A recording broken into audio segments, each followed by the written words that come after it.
Hello, my name is Robert Davis, and I'm the director of Alterra, which is a medieval high fantasy live-action role-playing game, or LARP for short, if you aren't aware.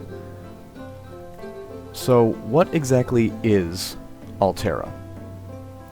Alterra was born from a desire for a live-action role-playing experience that offered as much room for player agency, customization, and interpretation as possible.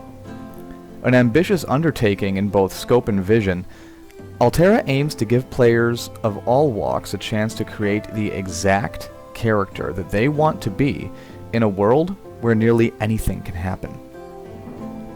Events happen once per month, take place from Friday evening around 8 or 9 p.m. to Sunday afternoon around noon.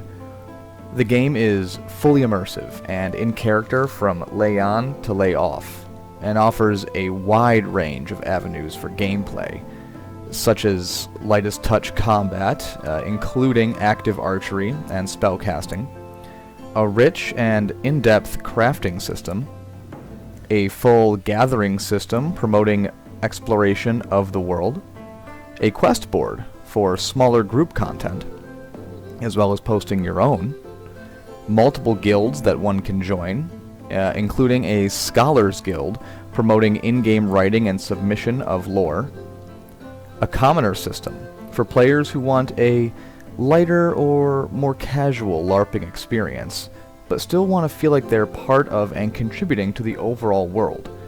And there's plenty more. The rulebook is sizable, which I'll be going over in sections through this series. I'll also be doing another series that discusses the lore in a more bite-sized manner. One major thing to know about Alterra is that game resets are intended and baked into plot occurrences. The purpose of this is to keep the game fresh and curb long-term power creep and veteran godlike status should the game go on for some time. However, be aware how and when these resets happen and how characters can respond to them will have to be experienced for yourself. There are means to circumvent these resets based on the story. And when I say built into plot, I mean these won't happen for years, maybe like 5-6 years at a time, depending on the story. These are not yearly things. They are quite spaced out, and they only happen when plot makes sense to have it happen. But if the players do find a means to circumvent these resets of the world, it brings its own consequences, so that is something Alterra definitely likes to lean into. Consequences, both good and bad. In the year 1652, in the region of Tearaway, just south of the Alterran capital kingdom of Emanon, a trove of small discs formed of crystal and stone were unearthed, along with tattered volumes outlining pieces of knowledge about them. Previously thought to be little more than decorative talismans or perhaps family heirlooms, these glyphs, as they would come to be known, would soon be joined by the knowledge required to bind them to one's soul to unlock their true powers. Seemingly overnight, glyphs became one of the most sought-after commodities on Alterra, from adventurers looking to make a name for themselves to political and military institutions seeking to not fall behind in the arms race during this period of peace. Though 2 decades have elapsed since their initial discovery, new and more powerful glyphs are still being discovered as time goes on. Since the initial global rush to seek glyphs has abated, and life has settled into this new normal with the advent of magical abilities and such, the Royal Academy of Scholarly Pursuits has organized an expedition into the original site the glyphs were discovered in. Thought to have been depleted after a dry period, the dig site, located in the Tearaway region, attracts people of all races and inclinations during the monthly delves. Some attend to safeguard the expedition from those with less righteous intent, whilst others hope to be the first to find or research a new glyph or previously unknown piece of history. Whatever the reason, these monthly expeditions always tend to be eventful. There are plenty of questions yet unanswered at the time. How did these glyphs come to be? Who crafted them? And the tomes about them? And most importantly, what is their purpose? The answer to these questions and many more may be just around the corner. So steel yourself. Whether your intentions be personal or selfless, the way ahead lies full of uncertainty, danger, and opportunity. But no matter your goals, the secrets of the world of Alterra await for those with the courage to claim it. So, now that you're aware of exactly what Alterra is and what has led to our current situation, you must look inward. Ask yourself, what sort of a character are you? Do you fancy yourself an adventurer, or more of a commoner? By no means is it a bad thing to be of the common folk. It simply means that you enjoy the simpler things in life. But mechanically, what do these two separate forms of play mean? Well, adventurers, first off, you will pay full event price to attend the monthly expedition, which is $50. You will have no restrictions on your gameplay, and you will earn the full amount of radiance that can be gained from that entry fee, which is 4. You may level up by hitting radiance thresholds. You may freely engage in combat as you see fit, partake of quests, and everything else that Alterra can offer. Commoners, on the other hand, pay only $20 to attend, though they have a list of gameplay restrictions. You gain only 2 radiance per event, instead of 4, and gain only 3 experience per level up, instead of 5 like an adventurer does. You only have 1 health per limb and 2 in your torso, but we will get to locational health later on. You begin with 5 focus and 5 mana, as opposed to the 10 an adventurer begins with. You choose your first way and path for free as an adventurer does, but only have 15 experience to spend at character creation instead of 30. Please note that commoners may not choose the way of the combatant, defender, marksman, shadowed, magister, or faithful. Commoners may not learn to craft anything above the level of journeyman. When within 20 feet of a combat scenario, a commoner is afflicted with the feared status condition and must make every attempt to avoid combat of any kind. Commoners only have 1 life, and they cannot be resurrected. Death is quite lethal to a commoner. They do have 1 slot, so a commoner may have a single 1-slot glyph attuned to them, though they must avoid any and all combat regardless of the choice they make. They may not have any items soulbound to them. A commoner may only be members of the Crafters, Scullers, or Bards Guild. However, they may not obtain a rank within those guilds above the 3rd rank available. Commoners cannot partake in any quest other than resource or craft-related ones. They may only carry small or one-handed weapons, or remain unarmed. The maximum length for a commoner weapon is 36 inches. Note that a commoner deals 0 damage since they cannot engage in combat. Carried weapons are there to defend themselves whilst attempting to flee. They may equip armor, though it may be of moderate quality at best. And finally, they may not benefit from nor invoke any active special material benefits, although they may benefit from passive special material benefits when applicable.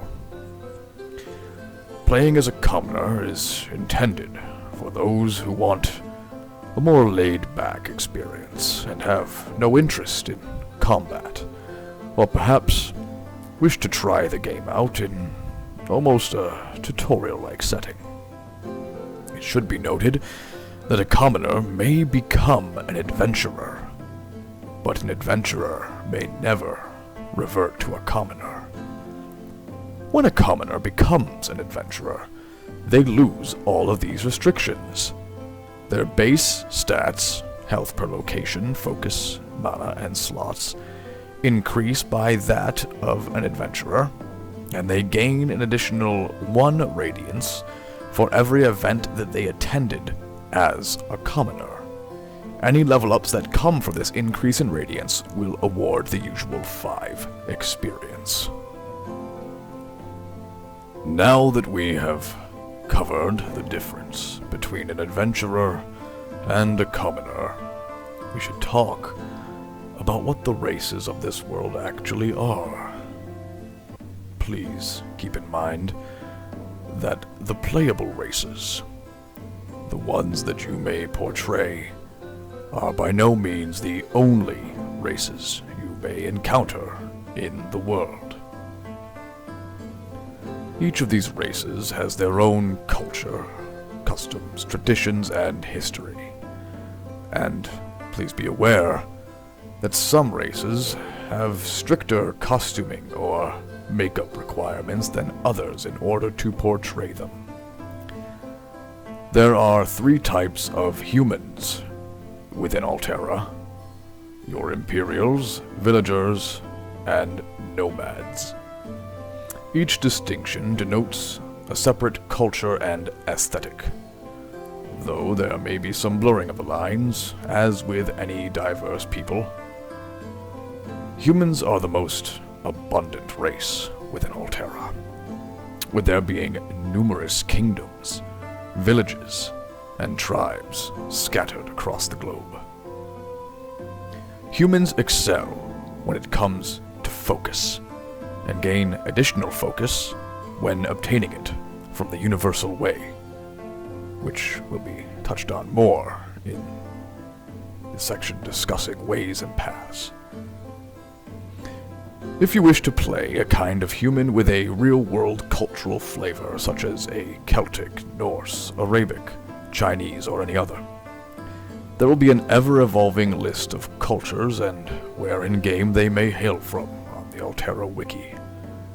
If you don't see one listed that you would specifically like to portray, please reach out to the director so that they can see about accommodating your roleplay. Also note that just because one region or location might be where a certain culture resides in lore, your character is by no means required to be from there, nor are they prohibited from hailing from that location. Up next are the Vel, which is Alterra's way of saying elves. There are again 3 types of Vel. The Aovel, which would be your High Elf, the Myron Vel, or the Wood Elves, and the Zinvel, the Exiled Elves. The Vel are exceptionally skilled in the ways of mana, and they gain bonus mana when taking it from the universal way. The following 3 races are the Thol, which are Alterra's version of dwarves. As with humans and Vel, there are 3 distinctions. The Drin Thol are the mountain dwarves. The Fen Thol, or hill dwarves, and the Kus Thol, the deep dwarves.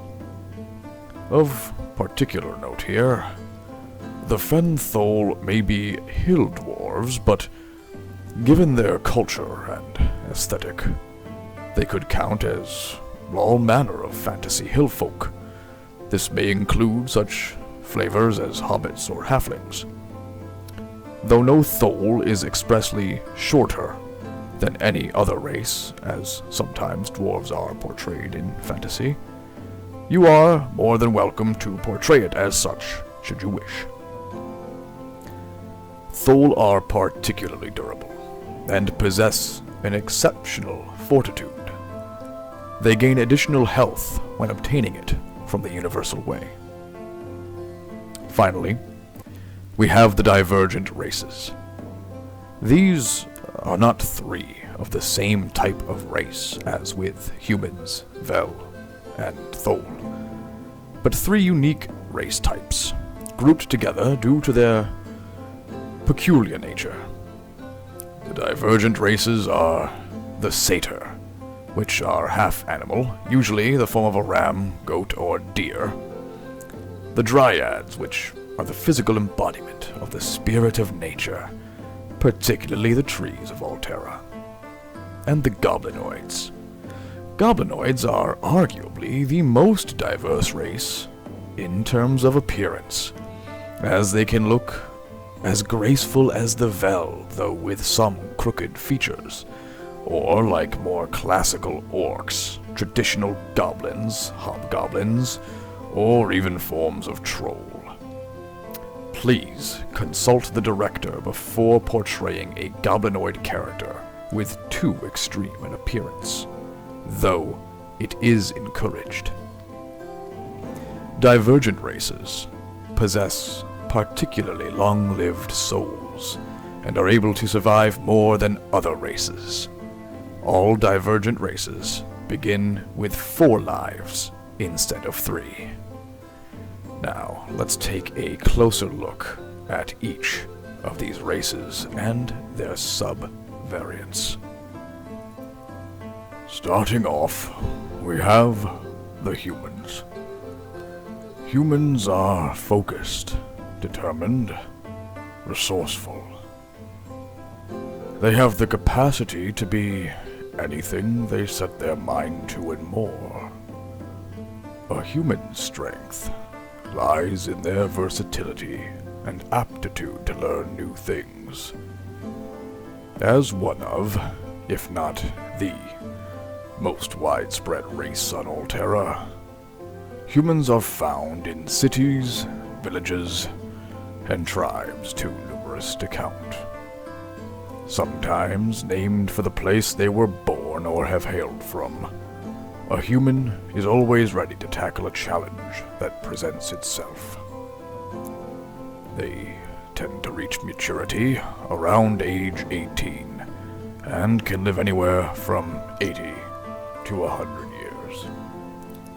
Their racial trait, which all human characters passively benefit from, is focused, which increases the value of each purchase of additional focus from the universal way, from 3 to 4. Going further, we'll look at the 3 types of humans.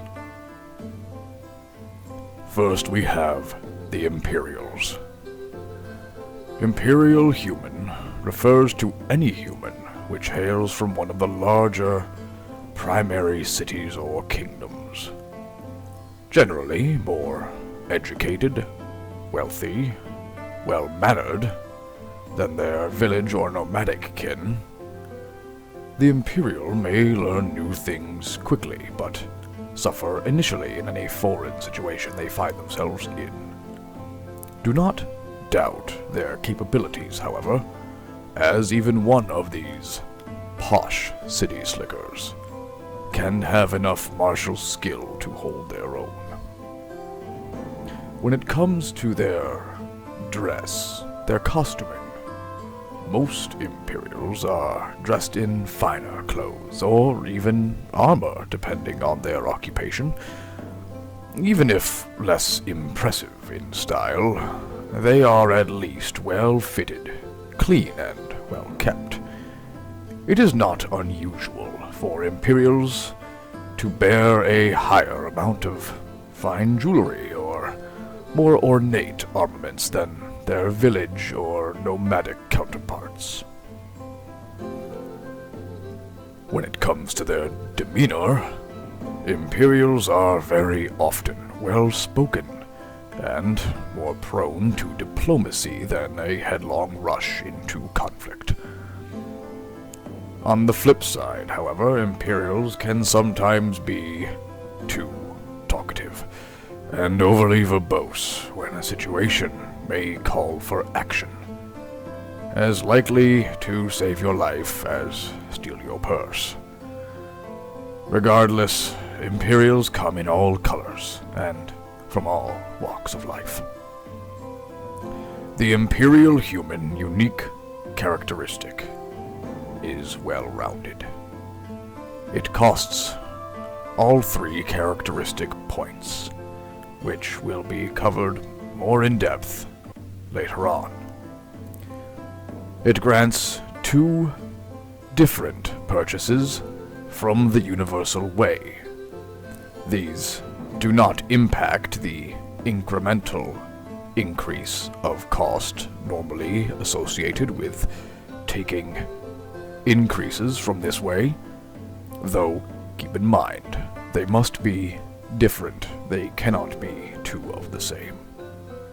For example, you could pick up focus and an additional slot.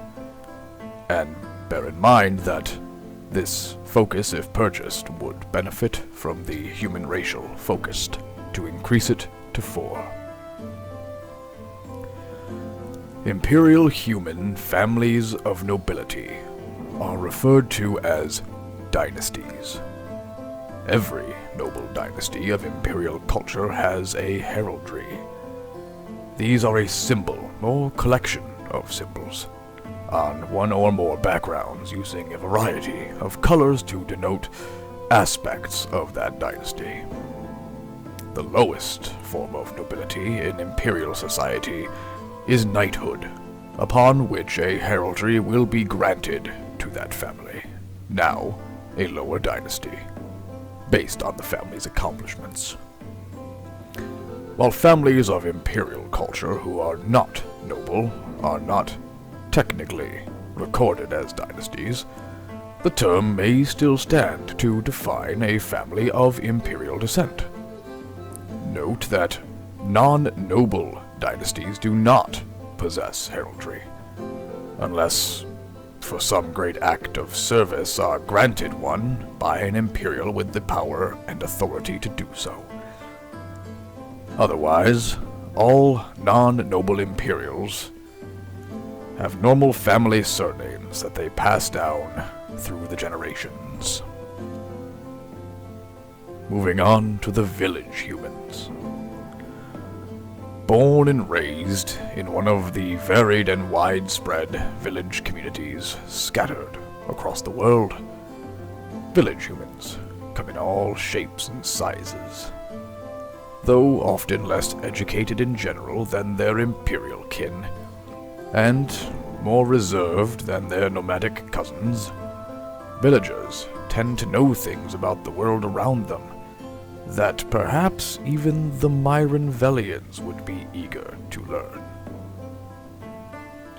When it comes to their wardrobe, a villager is likely to wear hand-me-down armor and wield a worn but trusty family weapon as their gear of choice when going into battle. They hold strongly to their traditions and their heirlooms, the significance of the meaning behind them, and the reliability of their craftsmanship, which has stood the test of time. Their clothes are normally simple, allow for efficiency of movement when working, and overall are comfortable. The demeanor of most villagers varies in attitude, of course, but rare is it to find one who is overly quick to anger. However, let it be known that they value their fellow man, especially those from their family and their village, with fierce loyalty. They generally dislike liars and thieves, though they do find it difficult to turn away a soul in need. The unique characteristic of the villager is rationer, which costs 2 characteristic points. Any non-unique, non-incendiary consumable which is used by the villager has an additional use before being consumed, to a maximum of 1 additional use per consumable. When it comes to families and nobilities within villagers, village humans do not have nobility in the traditional sense. Many villages will have elected officials that work for the will of the people, usually alongside any form of imperial nobility overseeing a village, if present. However, what villagers do have are called heroic kinships. For every so often, a village will produce an individual who seeks to better themselves, their family, or even their whole community through deeds above and beyond that of their peers. These individuals are renowned as heroes, and oftentimes that hero will leave behind an heirloom of some sort. These heirlooms always represent either the person who used them, the values they held, or the deed they accomplished. However, to be descended from such a hero is both an honor and a burden, for sometimes those of heroic birthright are expected to be heroic themselves in one way or another. Still, short of a heroic kinship, almost all village families pass down a surname and perhaps some form of an heirloom, even if unremarkable in nature. Finally, we have the nomadic humans. For not all humans find comfort behind tall walls. The nomads of the various tribes of Alterra prefer the wilds as their home. Whether brash and confident or soft-spoken and stoic, the nomad is always ready to fight, believing backing down to be a dishonor on them and their tribe. Admittedly, there are some tribes that hold this idea of honor in different or lesser regards. Not all tribes are created equal, but all are fierce combatants, for you must be to survive in the wilds of Alterra. When it comes to the costuming of a nomad, their clothing is usually piecemeal and made from whatever they can hunt, be it off of beast or man, and by that I do mean the spoils of war, not wearing human leather, of course. They're well adapted to the climate that they call home, which is virtually every possible climate across the planet. Due to their nomadic lifestyle, they will often carry handy tools to survive in the wild, such as to hunt and make a fire. The demeanor, the way in which a nomad carries themselves, varies from tribe to tribe. Some are stoic hunters, while others value rowdy combat feats while others yet are known to strike under cover of night and take anything they can carry. Whichever the case, a nomad's loyalty tends to lie purely with their tribe and no one else. To gain the trust of a nomad, however, is to have made a companion for life. The unique characteristic of a nomad is forager, which will cost 2 characteristic points. Performing a gathering role at sign-in for bonus materials, which will have been found in between events. Families and nobility. The closest thing nomadic humans have to nobility are the head tribes, which are a number of tribes considered to have more authority or clout than the rest. While not every tribe may fully recognize the head tribes as much more than tribes who are perhaps a bit better known, the fact remains every tribe does know of them or has at least heard of them. Noble or not, every tribe usually has a form of war paint they wear to tell one another apart. These designs of varied color and technique are not worn all the time, mainly when going into battle, hunting, at important meetings, or other situations they may deem appropriate. Moving on, we have the Vel. Graceful, intelligent, perceptive. These are some of the words that describe the Vel, the elven races of Alterra. All 3 of the Velen cultures share a common ancestry, though rarely would they speak of it, and rarer still would they embrace it. All Vel are highly adept with mana, and find it easy to use and refine within themselves. The 3 Vel cultures are the Eovel, Myron Vel, and Zinvel. How these cultures came to be so different is so ancient, none can easily recall the history, though the Zinvelians are especially disliked by the other 2. Regardless, all Vel make up for what they lack in sheer physical stamina with their clever wit and dexterity. Vel tend to reach maturity around age 30, and can live anywhere from 250 to 300 years. Their racial trait is called infused, which, similar to the human's focused, allows each purchase of additional mana, instead of focus, to grant 4 instead of 3.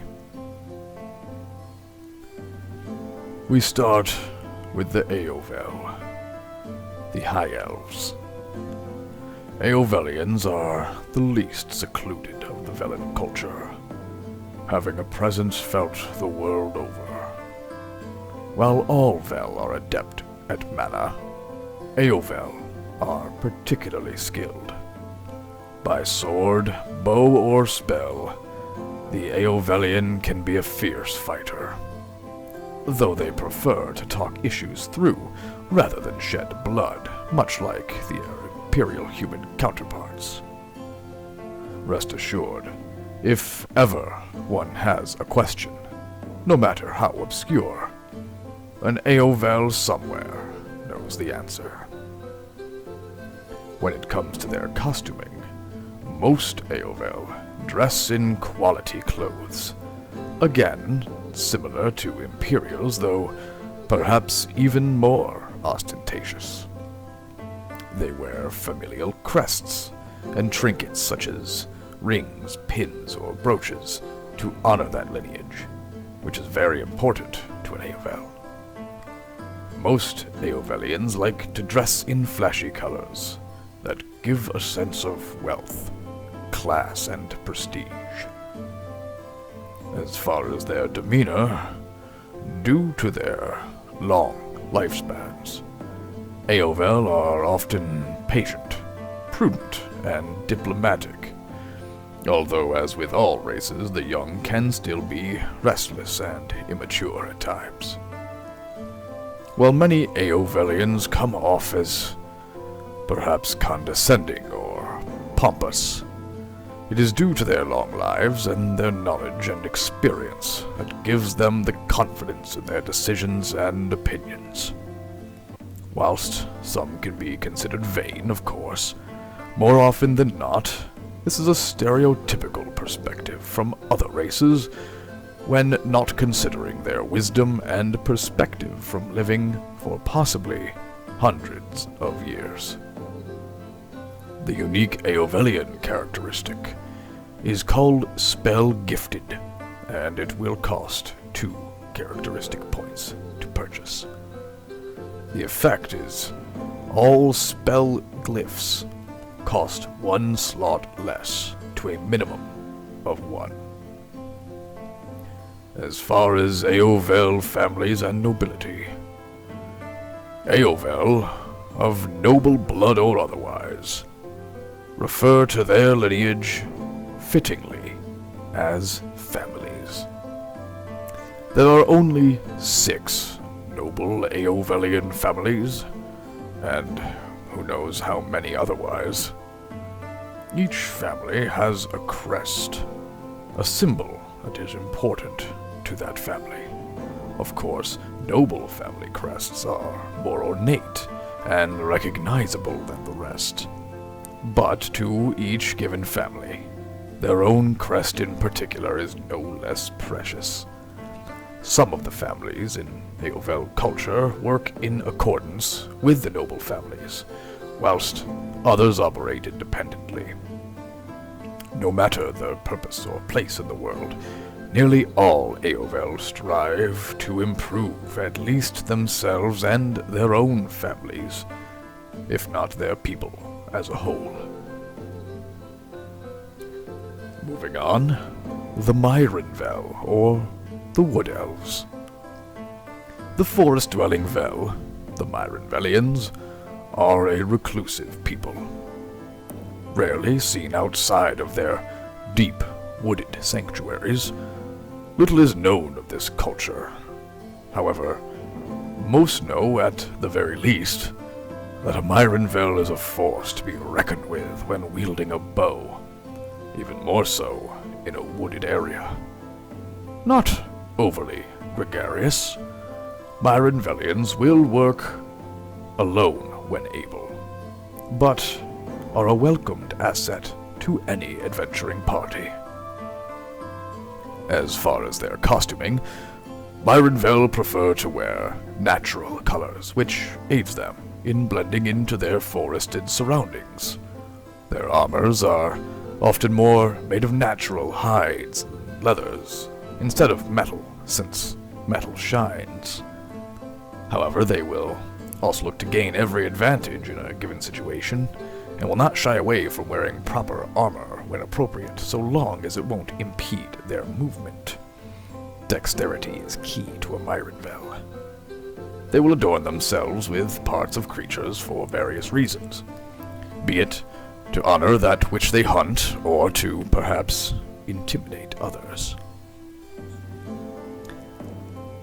Talking of their demeanor, though many Myronvel are somber, stoic, secluded, some have taken to exploring the world outside their forest homes with almost childlike wonder, seeking to see every city, village, temple, and tower, as well as interact with every soul they come across.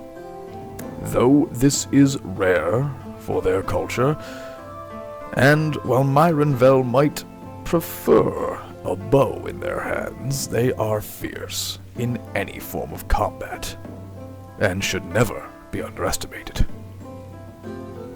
The unique Myronvelian characteristic is called Child of Nature, and it will cost 2 characteristic points. Whilst in a natural surrounding, that being one of suitable foliage and leaf cover. Simply being out in a field or by a single tree will not do. The character may meditate for 1 minute to restore 25% of their maximum focus or mana.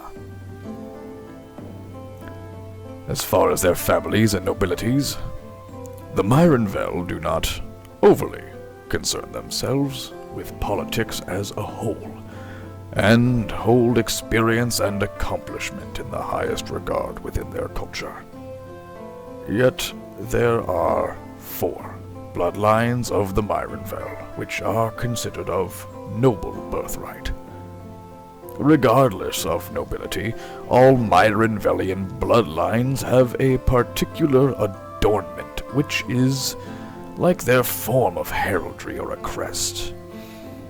Perhaps one bloodline will wear a necklace bearing 7 animal fangs.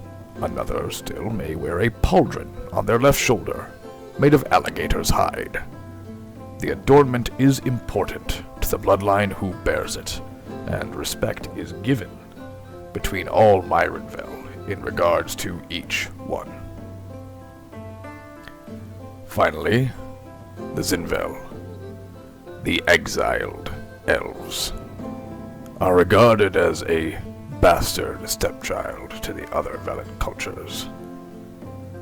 So much so that the Eovel and Myronvel won't even speak of how long ago or why this is.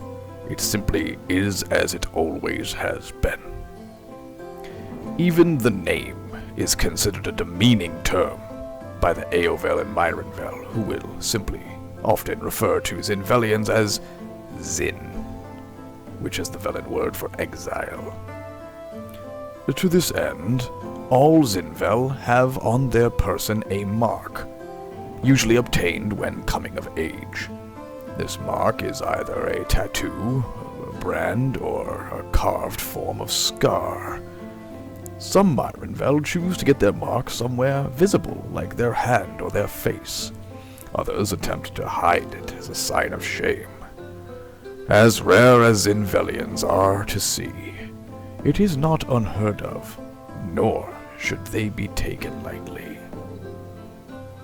The costuming of a Zinvel, often seen wearing dark or neutral colors, whatever suits them for the task at hand. Since they live deep in the shadow roads beneath Alterra, their appearance can be the most diverse of any Vel, often liking to have their hair be vibrant colors to stand out amidst the dark, cavernous backdrop they call home. And of course, there are the various marks that all Zinvel bear, some proudly, some discreetly. The demeanor of a Zinvel is hard to truly discern. Some utter not a single word, whilst others become social butterflies. Which is the act and which is the truth is never easy to tell. What is clear is that to a Zinvelian, failure is the greatest dishonor, and this must be avoided at all costs. To this end, Zinvel are highly untrusting, even towards other Zinvel. Every interaction is political to them, and friends do not come easily. The unique Zinvelian characteristic is dark vision, and it will cost 2 characteristic points. Becoming immune to the blindness status, they also gain an increased range on the skill Perception, should they possess it, by 5 feet, and reduce its focus cost by 1. As far as families and nobility within Zinvel culture, similar to the other Velen cultures, lineages in Zinvel society are known as houses, of which there are 5 noble houses. Every house, noble or otherwise, has a house mark, also known to the Zinvel as a mark of shame, to those who know the origin of the symbols. A Zinvelian's mark is first and foremost based on their house, but may have additions around it to signify major accomplishments in life. To come of age and not accept your housemark is grounds for lifelong banishment from Zinvelian society. To accept a mark and renounce or remove it and be found without it is grounds for execution by Zinvelian law. Up next, we have the Thol. When one hears of the Thol, or the dwarves of Alterra, images of short, burly, bearded folk may come to mind. Well, you'd be correct. Except maybe for the short part. Thol are certainly normally stockier, definitely keep impressive facial hair, at least for the men, and are master crafters. But the Thol are not always shorter than other races. The three kinds of Thol are the Drin Thol, Fen Thol, and Cuss Thol, translating respectively to mountain, hill, and deep.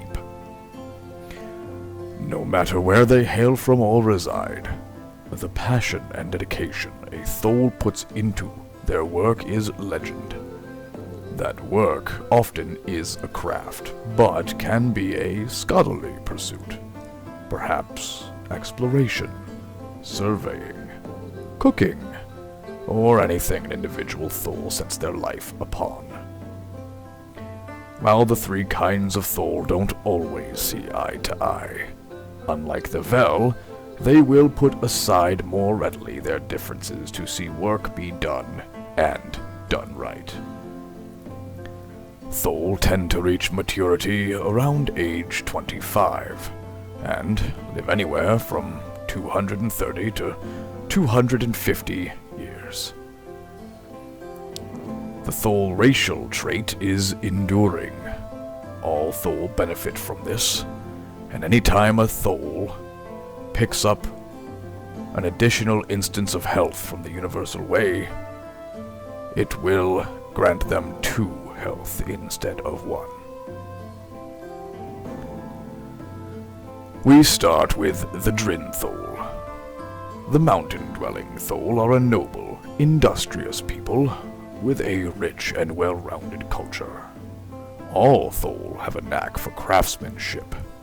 The Drin Thol are particularly fond of crafting implements of war, though this is not the only focus for these people. Nevertheless, they will fully embrace whatever passion their heart finds. Research, gardening, the culinary arts, masonry. If nothing else, nobody can doubt the quality of man or metal of a Drin Thol. As far as their costuming, most Drin Thol dress in clean, almost regal-looking attire.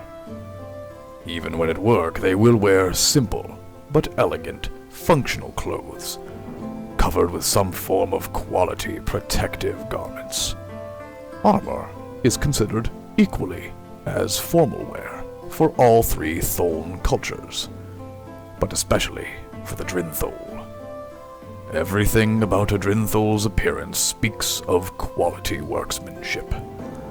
From their clothes to their well-kept hair or beards, a Drin Thol will show appreciation for and even incorporate quality work of other races into their own, into their style, and have a high respect for artisan-level work of any culture.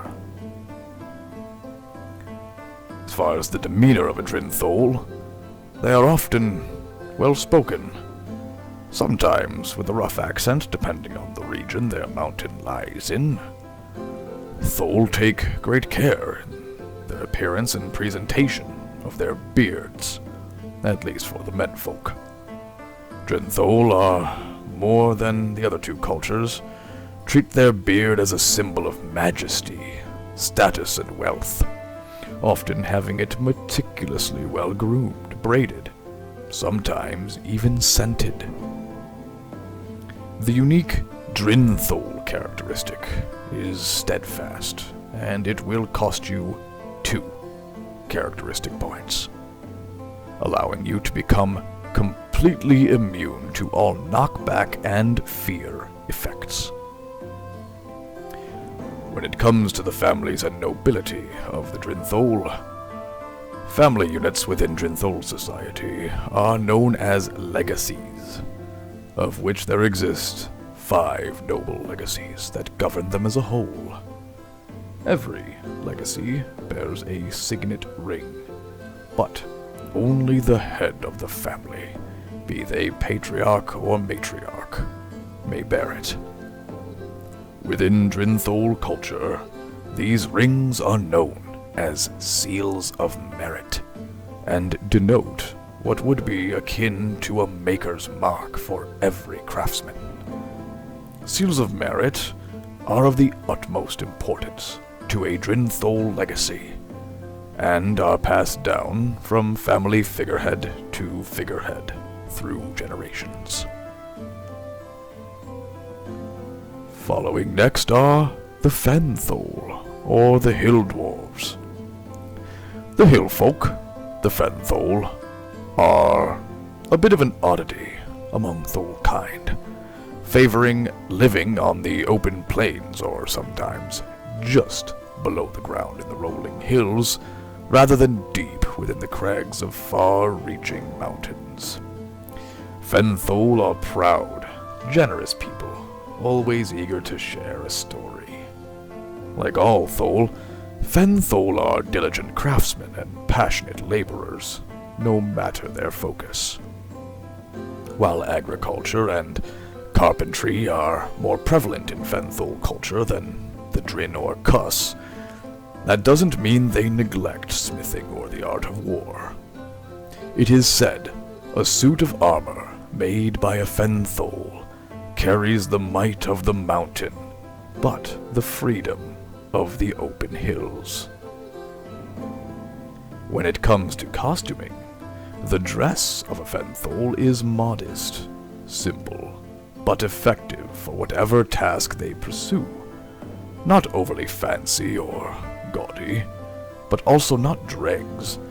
The Thol consider their armor to be the highest caliber of regality, both for themselves and others. Though often kept shorter than their Drin and Kuss cousins, the beards of male Thol are still well kept and a point of personal pride.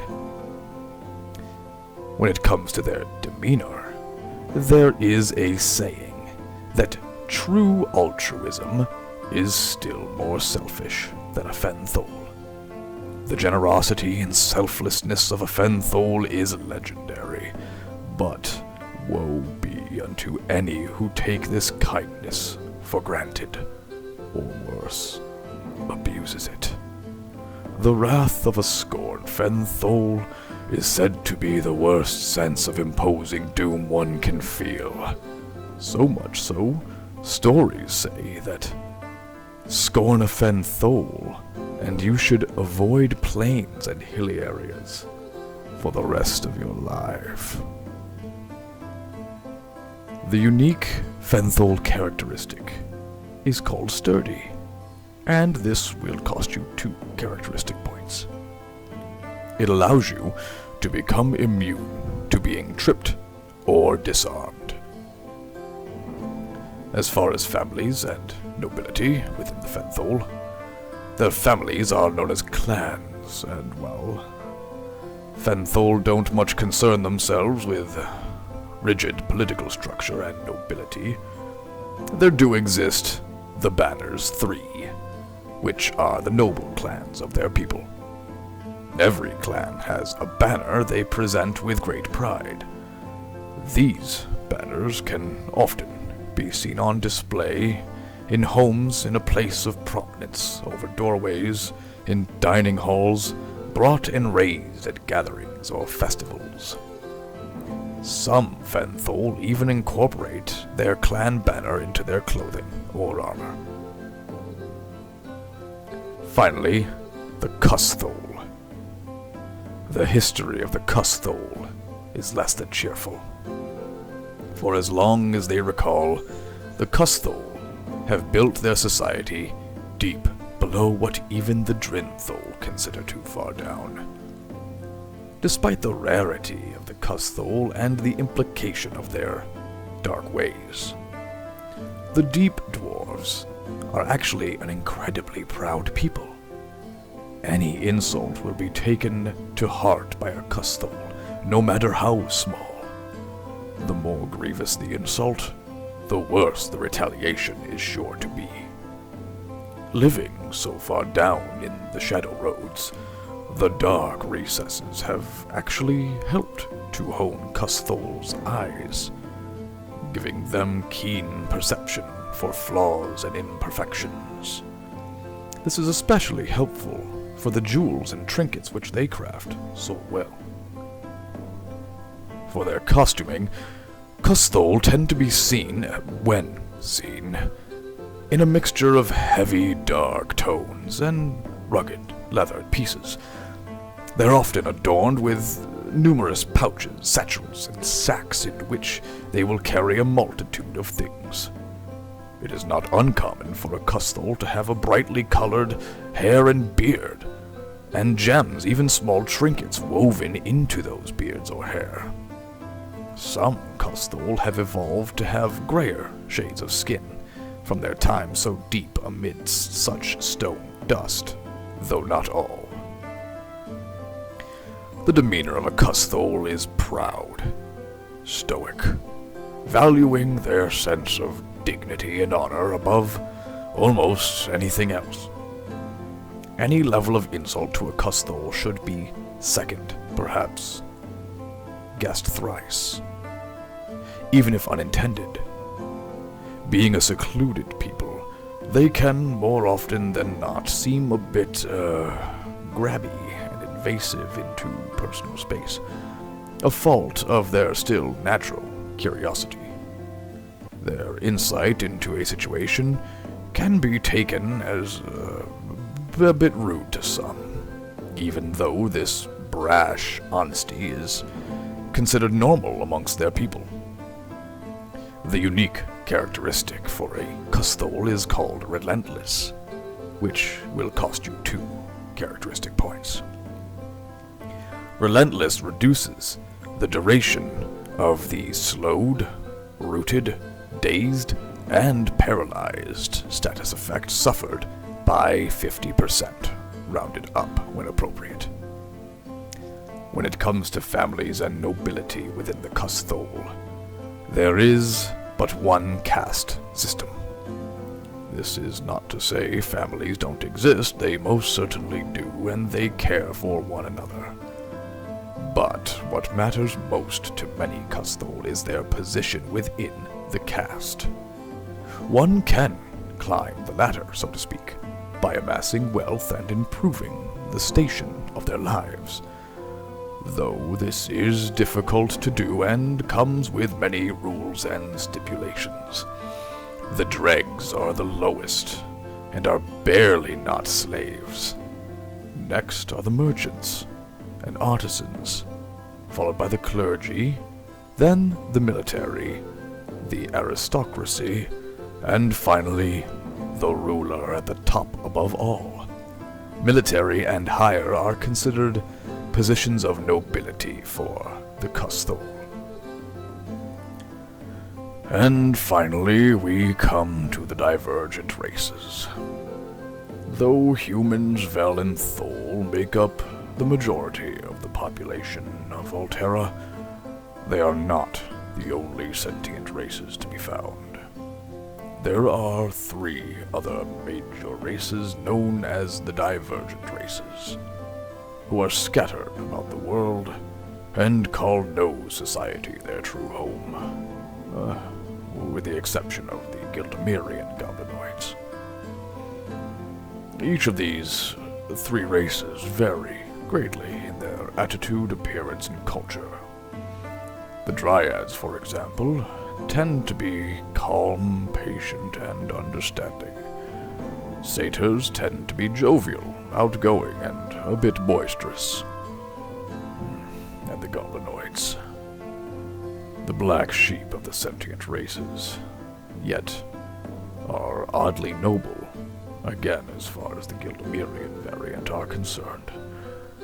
They can be resourceful, disciplined, all of this despite their less than elegant appearance.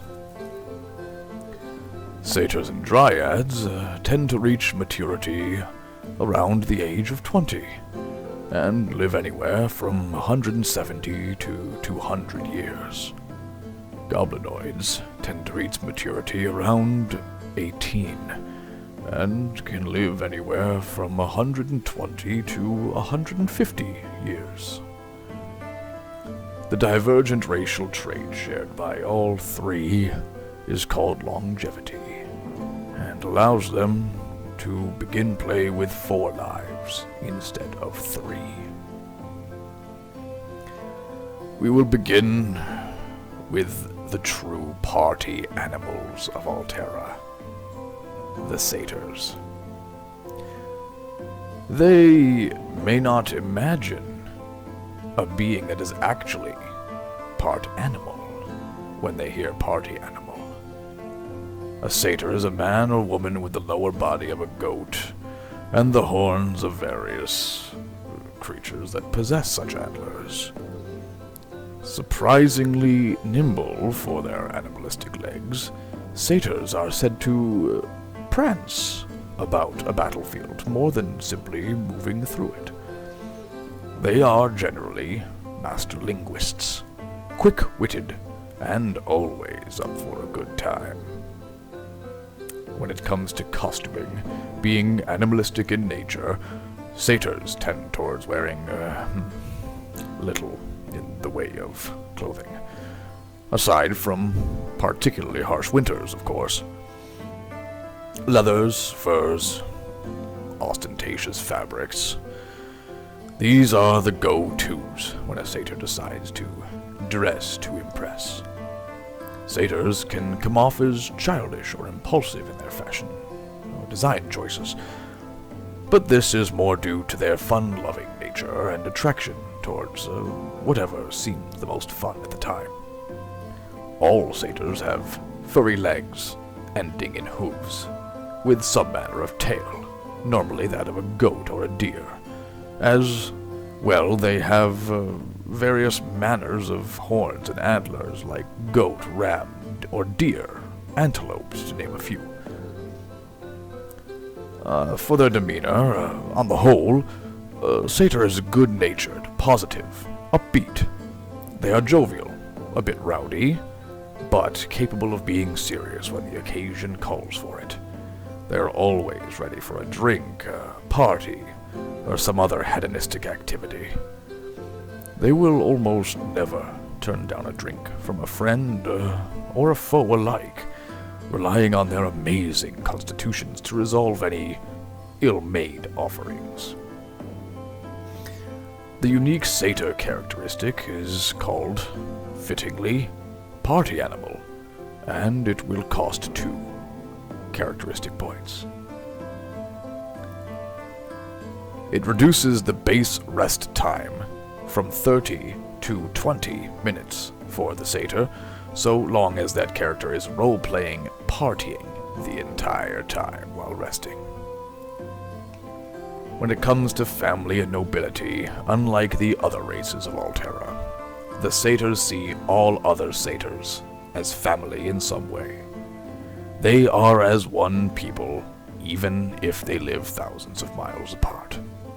Of course, satyrs who do live together in dedicated groups, what they would call a troop, share a particular bond more so than those not of their troop. There is no nobility within satyr culture. They regard either their eldest or the most famous as their highest stationed peer, though situations where station matters to satyrs are few and far between anyway. Satyrs have been known to induct non-satyrs into their troop under rare circumstance. though this is nearly unheard of and is considered an incredibly high honor.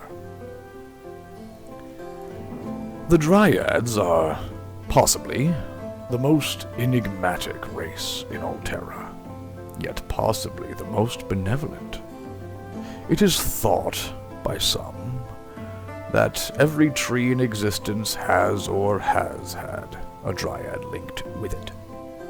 The truth of this is not known, though it does make you think twice before gathering firewood. A Dryad is a physical spirit tied through some natural but unknown force to the world around us, and in particular to trees. Not every Dryad inhabits the same type of tree either, and for each different kind of tree there is a different form of Dryad. The general features and characteristics are the same. However, regardless of origin or circumstance, nothing is more dangerous than a Dryad protecting their tree, which is sacred to them. Their costuming, while the appearance of a Dryad varies based on the type of tree it inhabits, general traits are shared by all. They usually have leaves or adornments from whatever tree they inhabit displayed on themselves in some way. The clothing they wear is almost always loose, flowing, full of freedom of movement. Their skin can range from white as porcelain to deep, dark shades of brown, usually based on the species of tree they come from. Some even have other colors of skin, such as shades of green, purples, reds, though these are rarer. Anyone portraying a Dryad must have all exposed skin, be of a different color than their natural flesh tone to reflect a tree that they are being, or accent it in some meaningful way on all exposed areas, so as not to be confused. The demeanor of a Dryad is that they always try to help those they see in need, be they friend, foe, stranger, or otherwise. Usually far too forgiving, a Dryad will look for the best in a person before ever assuming any ill intent.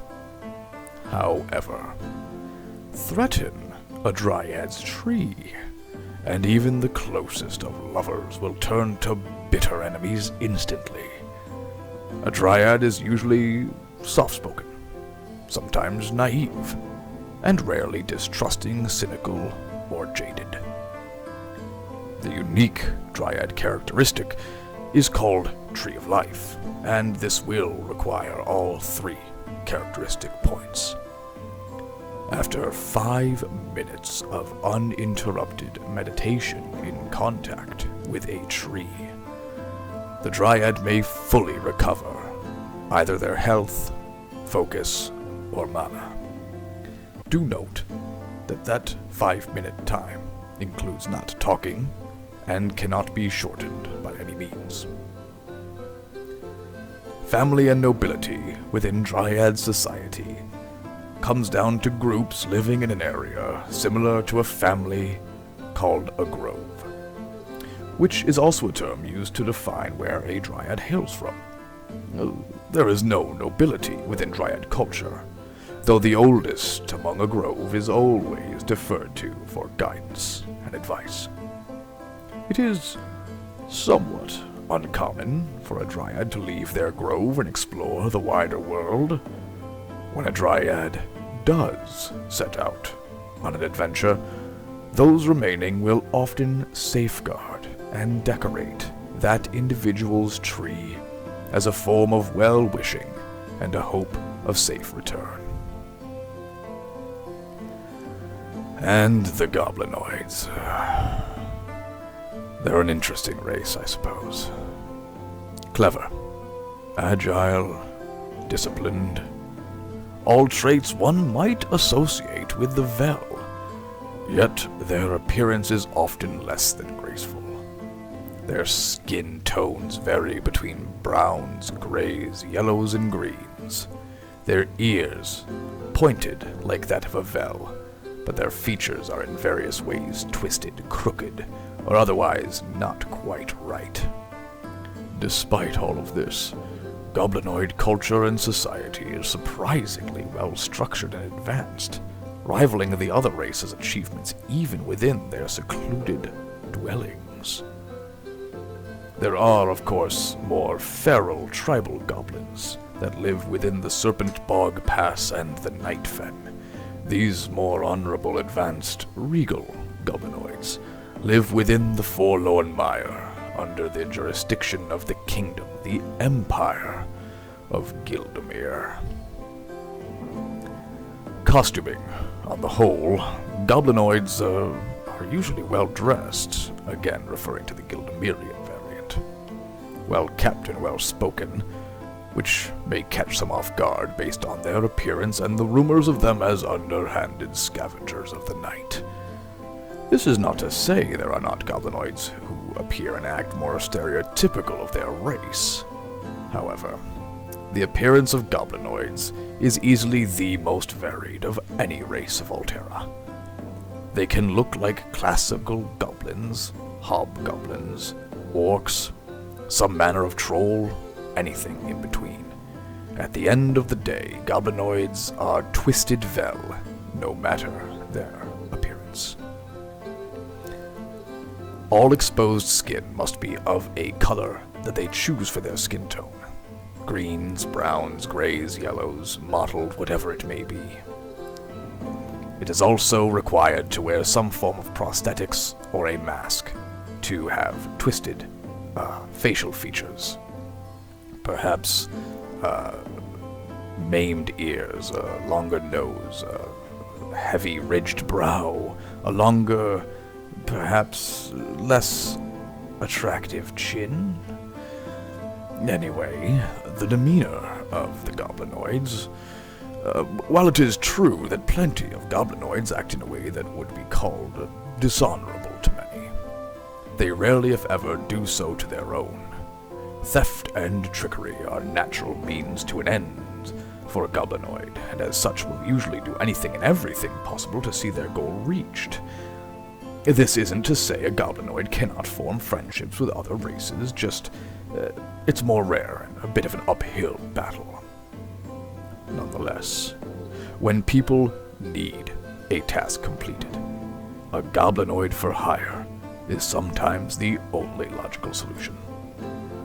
Despite all of this, almost every goblinoid does have a personal code of honor they abide by to some degree. The unique characteristic for a goblinoid is known as Mithridates. It will cost you 2 characteristic points. It will reduce poison effects suffered by 50%. This means damage taken from a poison or a status afflicted by a poison.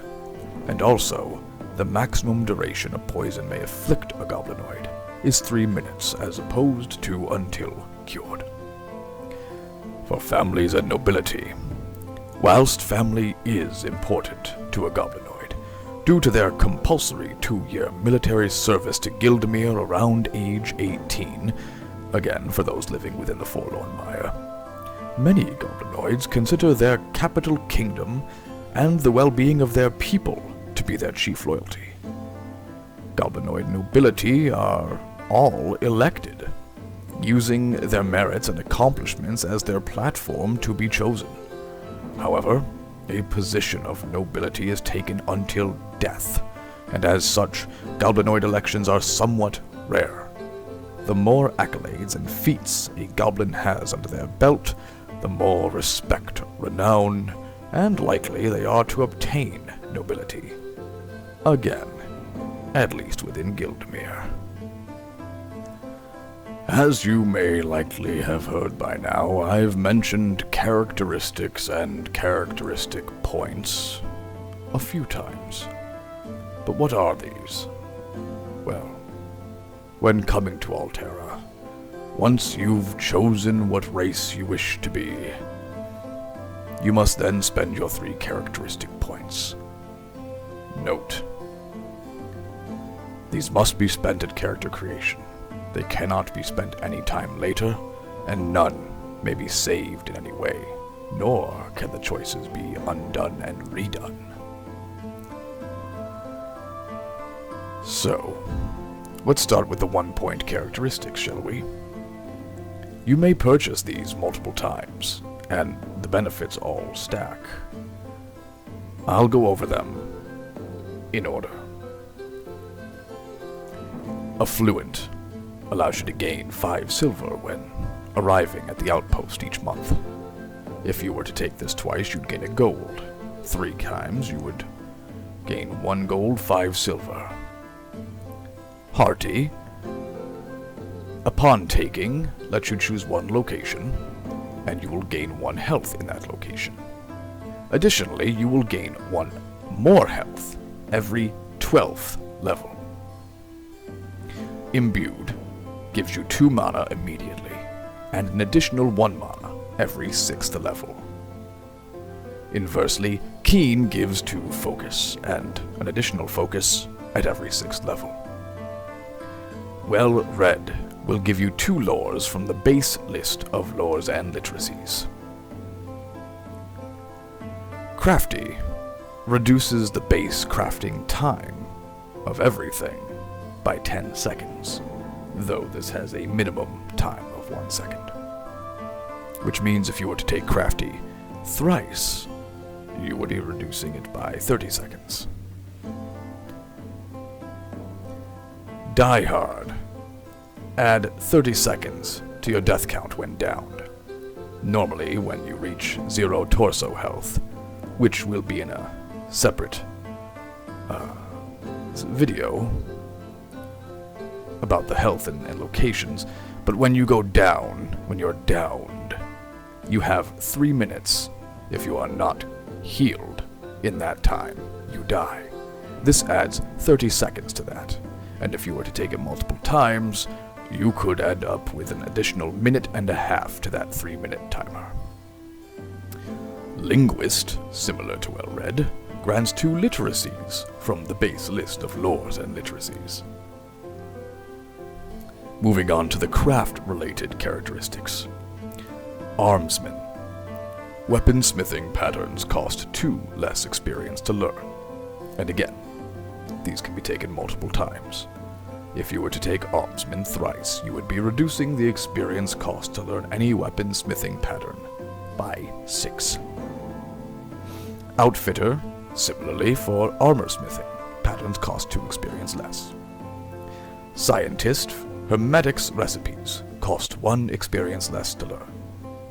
Pyrotechnic reduces incendiary plan cost experience to learn by 1. Devious reduces the cost to learn toxicology recipes by 1 experience. Perfectionist, similarly, reduces the experience cost to learn whitesmithing designs. Steady-handed works on rune scribing, reducing the experience cost to learn techniques by 1. Careful does the same for essence weaving, reducing the experience cost by 1 as well. And finally, dedicated, which will reduce the experience cost to learn rituals by 2. Additionally, any experience cost reducing characteristic listed above will also grant a focus cost reduction to all crafts related to that characteristic by 1, to a minimum of 1. But this only works once you have learned all crafting abilities in that associated path. This focus cost reduction does not stack if multiple instances of the same experience cost reducing characteristic are taken. What does this mean? Well, let's say you took Armsman thrice. You've reduced all weaponsmithing pattern experience requirements by 6, making it far easier to become a completely mastered smith, weaponsmith in particular. Upon learning all of them, the focus cost requirement for all of your weaponsmithing abilities will be reduced by 1 focus, not by 3, even though you've taken Armsman 3 times. something to keep in mind. Moving on, the 2-point characteristics. We have Prodigy. All experience costs are reduced by 1, to a minimum of 1. This does not affect starting glyphs, which will be in a separate video. This effect ends upon reaching level 11. Carefree reduces the base rest time of your character by 5 minutes, lowering it from 30 to 25. Pack Rat allows you to carry an additional 2 gathering nodes at any given time. Gathering will also be covered in a later section.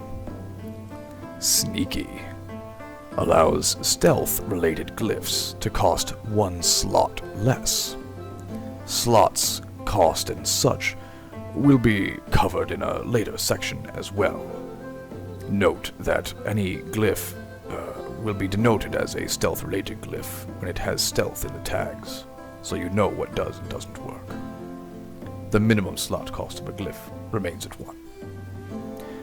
Quick Learner proficiency glyphs cost 1 slot less to a minimum of 1.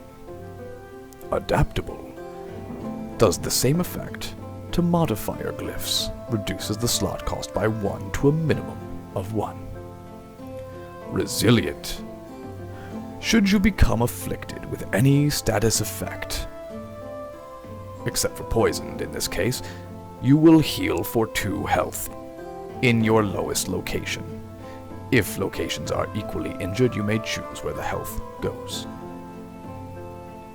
Hardworking will allow you to restore 1 focus for every 2 minutes you spend crafting. Thrifty will allow you to pay 25% less coin for NPC offered goods and services, rounded up to a minimum of 1 silver. Please be aware that this does not work on other players. You must roleplay and haggle with them in real time. But should an NPC be offering something, you may call Thrifty, and then they will reduce their price by 25%.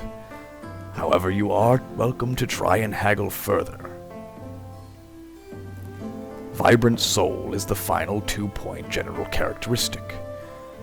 It gives you 1 additional slot and 40 additional seconds to your death count when you're downed. Moving on, we have the 3-point general characteristics. The first is Mana Adept. Reduces the mana cost of a spell by 1 for every 4 mana the spell costs. This includes any combinations or enhancements to a minimum of 1 mana. This means you have more mana efficiency the more expensive a spell ability is. Martial causes all offensive glyphs to reduce their slot cost by 1 to a minimum of 1. Similarly, we have Defensive, which reduces the slot cost of defensive glyphs by 1 to a minimum of 1. Next is Useful, which reduces the slot cost of utility glyphs by 1 to a minimum of 1. Experienced causes the Universal Way incremental experience cost cap to become 15 instead of 30. This will be covered more in a later section. Racial Paragon. Your racial trait effect is increased by 1. This means, for a human, you will gain 5 focus per purchase of additional focus instead of 4. Vel will gain 5 mana instead of 4. Thol will gain a 3rd health instead of 2. And the Divergent Races will have 5 lives. Finally, we have Weapon Expertise, increasing the base damage of all physical damage weapons that you have proficiency with by 1. I covered each of the unique racial characteristics in their own section. Allow me to clarify what that means. Each race, such as Imperial Human, Aovel, Myronvel, Thol, so on, has a unique characteristic. They do not automatically gain this characteristic. They do, however, have the ability to purchase it exclusively. For example, Rationer is the village human characteristic, and it costs 2 points. Whilst you do not automatically gain Rationer when you play a village human, no one can purchase it unless they're a village human. Similarly, for Child of Nature with a Myronvel, if you're playing a Zinvel, you could never take Child of Nature. But a Myronvel could never take Dark Vision like the Zinvel has. These do still cost points from your pool of 3, so factor that in appropriately. Now that we've covered the introduction to the world, the playable races within it, and their characteristics, you should have some idea of how to build the sort of hero or villain you wish to portray, at least at a fundamental level. You'll still need to understand the stats and abilities you'll be using while engaging with the game itself, as well as choosing a name for your character. If you're still unsure, fear not. Just keep reading the rules and lore, or listening to me explain them, and you'll find where you're going before you